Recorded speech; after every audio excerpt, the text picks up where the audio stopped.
राजेश नाम का एक ऑटो वाला ऑटो चलाया करता था। उसकी बीवी शीतल और 7 साल का बेटा राजू था। वो अपने परिवार के साथ हंसी खुशी जिंदगी बसर कर रहे थे। अजी सुनती हो? हाँ, आ रही हूँ अभी। देखो मैं तुम्हारे लिए क्या लेकर आया हूँ। हाँ बोलिए, क्या हुआ? और इस पैकेट में क्या है? खुद ही देख लो, ये लो खोलो। इसमें तो साड़ी है जी। हाँ पता है मुझे। ये साड़ी किसके लिए है? अरे मेरी प्यारी बीवी, ये तुम्हें दी है तो तुम्हारी हुई ना।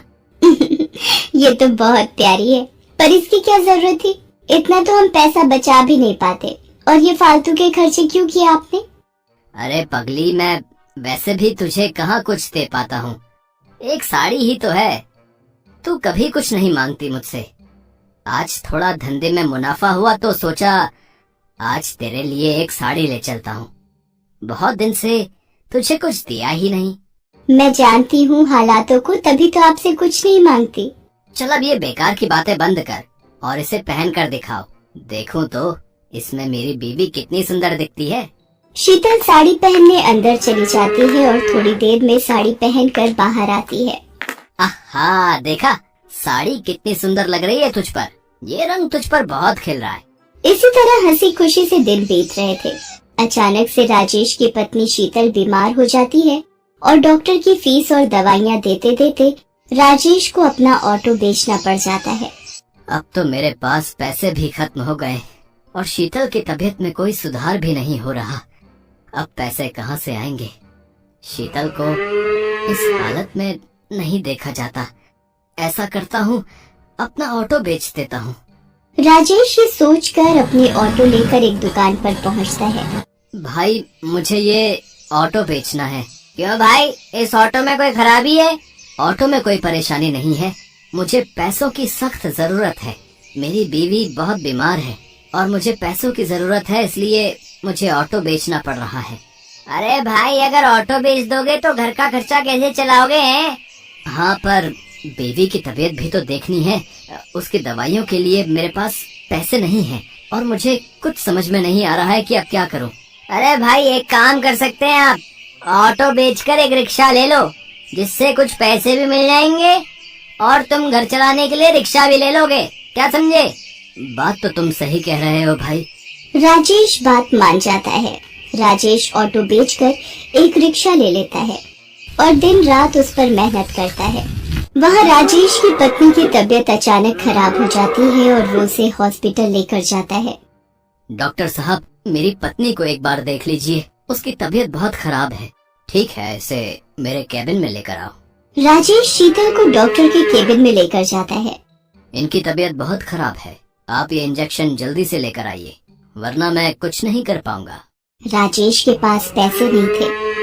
थोड़े से पैसे लेकर राजेश दवाई की दुकान पर जाता है और इंजेक्शन लेने के लिए पैसे देता है। इनमें 10 रुपए कम है।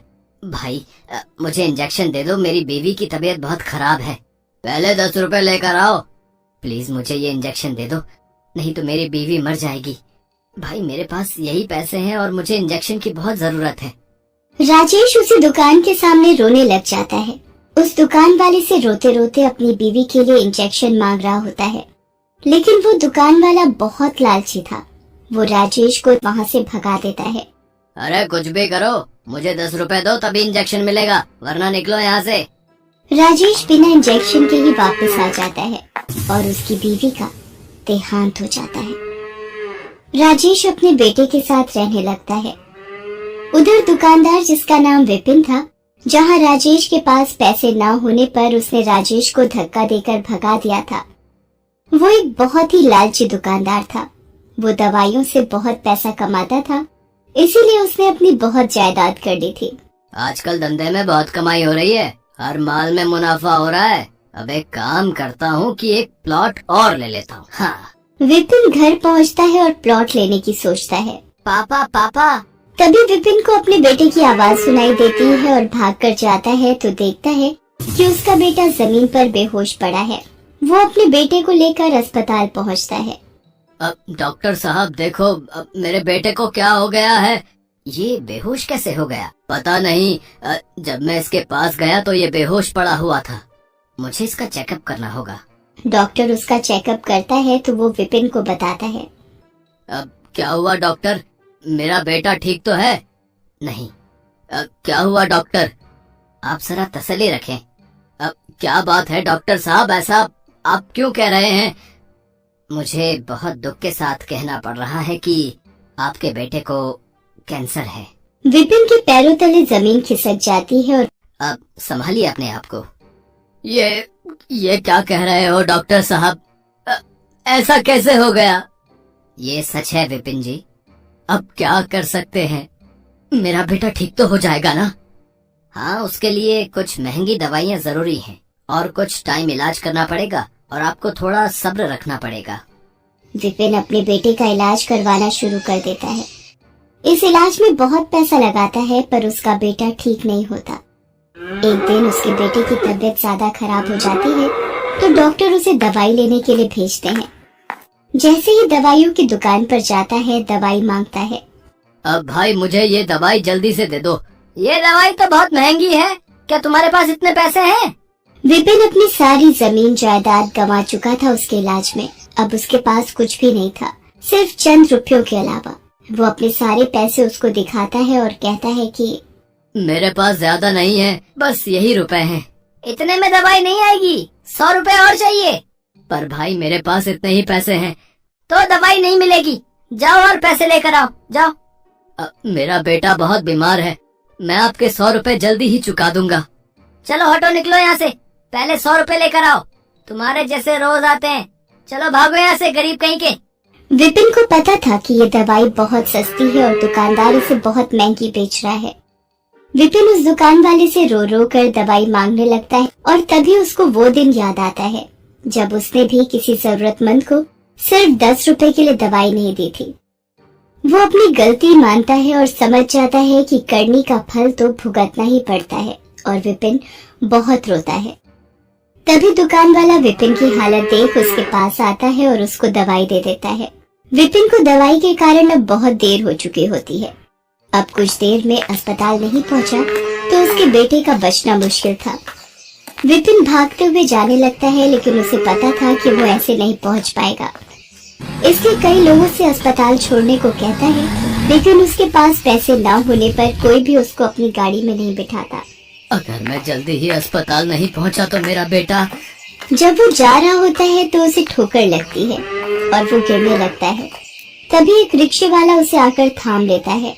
वो वही रिक्शे वाला होता है जिसको दवाई देने के लिए विपिन ने मना कर दिया था, लेकिन फिर भी वो अपने रिक्शे में विपिन को बिठा लेता है और पूछता है, भाई तुम्हें कहाँ छोड़ दो? मेरा बेटा अस्पताल में है, मुझे वहाँ जल्दी पहुँचना है, लेकिन मेरे पास पैसे नहीं हैं। कोई बात नहीं, आप परेशान ना हो, सब ठीक हो जाएगा। मैं आपको वहाँ बिना पैसों के छोड़ दूंगा। विपिन बैठे बैठे बस अपने किए पर पछता रहा होता है। उसका लालच उसके सामने आ रहा था। वो अपने किए पर बहुत पछता रहा था पर समय निकल चुका था।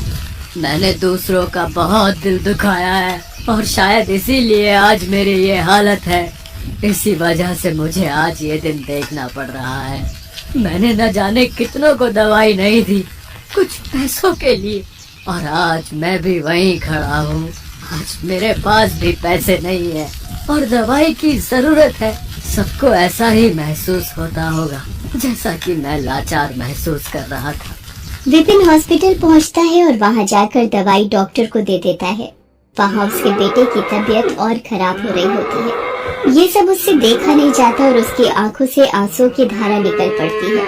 तभी उसको भगवान की मूर्ति दिखाई पड़ती है। भगवान, मेरे कर्मों की सजा मेरे बच्चे को मत दो। जो सजा देनी है मुझे दे दो, पर मेरे बच्चे को बख्श दो। और ये कहकर वो फूट फूट कर रोने लगता है।